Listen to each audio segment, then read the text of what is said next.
I should like, on behalf of Her Majesty the Queen and of the entire British people, to express our thanks, admiration, affection, and good wishes. We shall not forget you, and we shall watch with the closest interest as you embark on this new era of your remarkable history.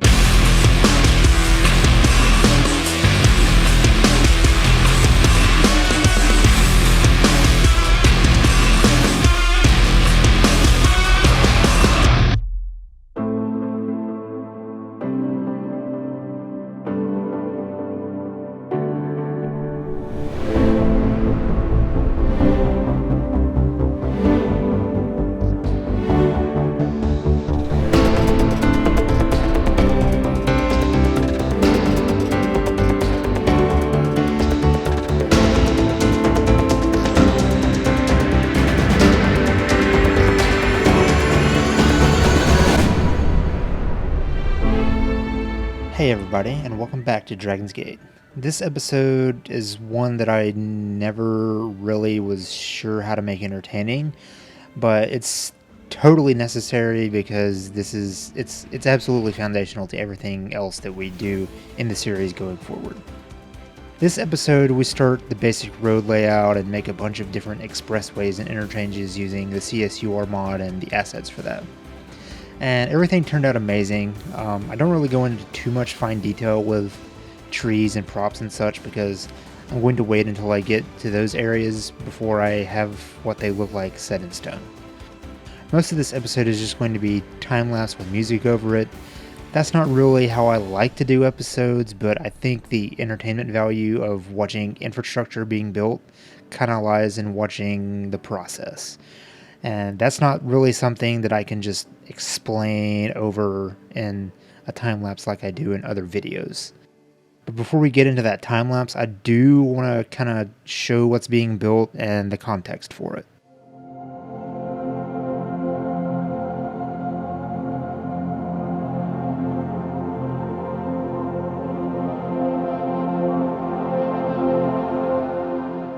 This city, as I've said many times before, is based on Shenzhen, China, and when Shenzhen was experiencing their construction boom in the early 90s and late 80s, their planners followed a fairly simple superblock system, and especially in the Fujian Central Business District. And that's something I will be bringing to Xiangnan City Center as well. And what I mean by superblock is, in this context, it's a series of developments surrounded by 4 high-capacity roads in a large block. Sometimes there are normal city blocks within the superblock, but you can also have other weird asymmetrical development. But here's kind of an overhead view of what's going on in this city. There's the expressway system, and it's kind of like the primary link for long-distance travel. Again, this is for road transportation. I'm not talking about rail or anything like that. And generally speaking, in China, these are toll roads, and they have toll stations at either terminus, and then every time they have different interchanges and such. It depends. Like, I'm not claiming to be an expert on that. But they have toll stations, and that's primarily because these expressways are largely financed and constructed by private companies under contract from the provincial governments. But for my own sake of avoiding the pain of making a ton of toll stations, they're just not going to be as extensive in Xiangnan. But again, generally speaking, there's no traffic lights or stops along these roads, and usually they run at speeds from 50 to 75 miles an hour, which is 80 to 120 kilometers an hour. And I think the national speed limit in China is 75 miles an hour or 120, and that's pretty heavily enforced with a ton of cameras everywhere. And you exit these expressways usually onto large arterial roads, or at least that's how this city will work. And my Google Maps research of all these different urban expressways in China, in many cases, these expressways are elevated above a road and periodically exit and enter, which is how I have chosen to basically make these exits and on-ramps here. It's not very Shenzhen-like. This doesn't really happen in that city in real life, but it's a lot more feasible at scale when dealing with the limitations of CSUR. Like I said, you generally exit onto large arterial roads, and these have stops, crossings, and all of that, but not very often. Their job is basically to get you to the distributor roads. Most buildings would not have direct vehicle access to arterial roads, but it happens occasionally. These roads, at least for the city center, will probably generally run north to south, and as far as pedestrians go, there are usually sidewalks, but crossing points can be quite far apart, and sometimes that leads to a necessity of pedestrian bridges. And also, depending on the development within the superblock, pedestrians may or may not have direct access to buildings themselves. Sometimes they will have to go to various different entrances if the development is surrounded by a barrier or some sort of fence or something. And next are the distributor and collector roads. These usually will lead you to the various entrances to the superblocks and thus the local roads. The distributor roads will have intersections fairly often, but buildings will still only occasionally have direct vehicle access. As far as pedestrians, they will almost always have direct access to buildings, and crossing points will be fairly common. And finally, you turn off and get onto the network of local roads within the superblocks. And these roads give direct access to buildings, or at least parking for vehicles. And they generally run 1 or 2 or 3 lanes, maybe 4 lanes sometimes. And actually sometimes they're converted to be pedestrian only depending on the circumstances. But that's essentially how the road layout will work for this side of the city. It's pretty standard and square, but remember, this city has only really experienced a major expansion and population increase within the last 40 years. Back in the time of British rule, it was just a series of fishing villages and rice fields. Like I said, the bulk of this video will be time-lapse, but before we get into that, there is one thing that I did that is best done in my normal style of video.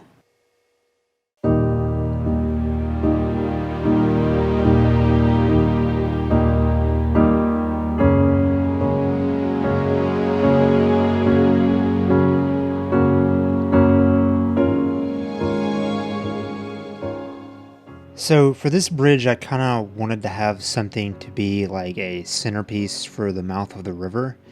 And after looking on the workshop and experimenting around, I decided to use this bridge from the Hong Kong-Macau Zhuhai bridge.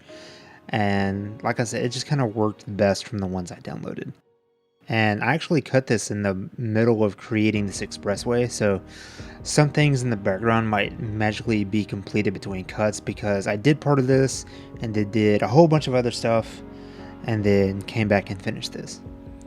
Anyways, I have to make these into like procedural objects because the opening was slightly too narrow for the normal 6-lane expressway, and actually the procedural objects was pretty much the easiest part of this.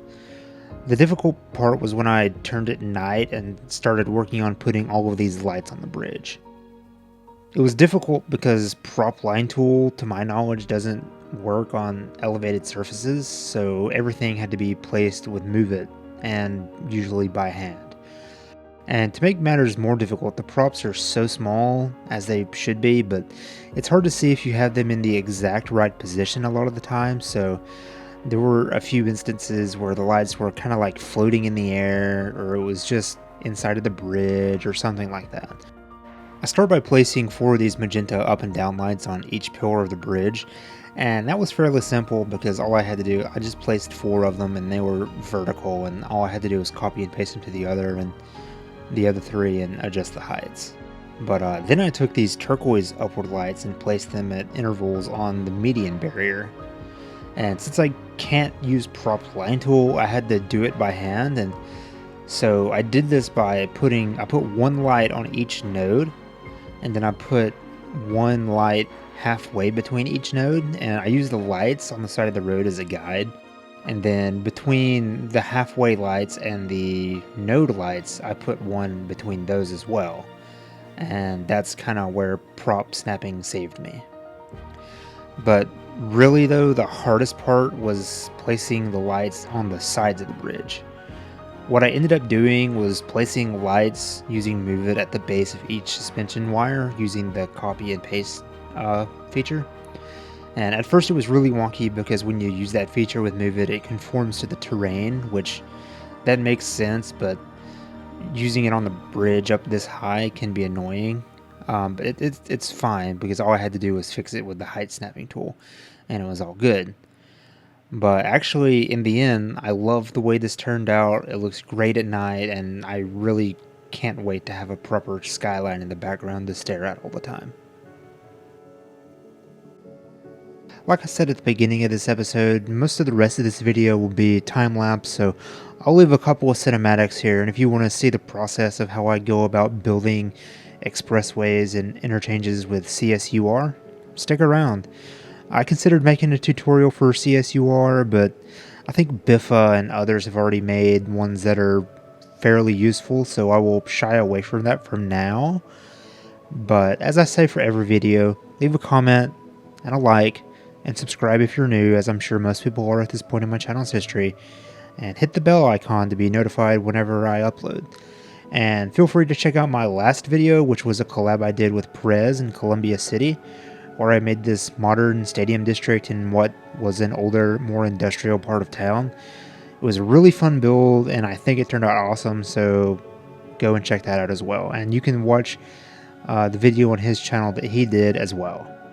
But as for me, I'll leave you with the process of using CSUR to create these cool looking interchanges, or what I think are cool looking interchanges, and I'll see you next time on Dragon's Gate.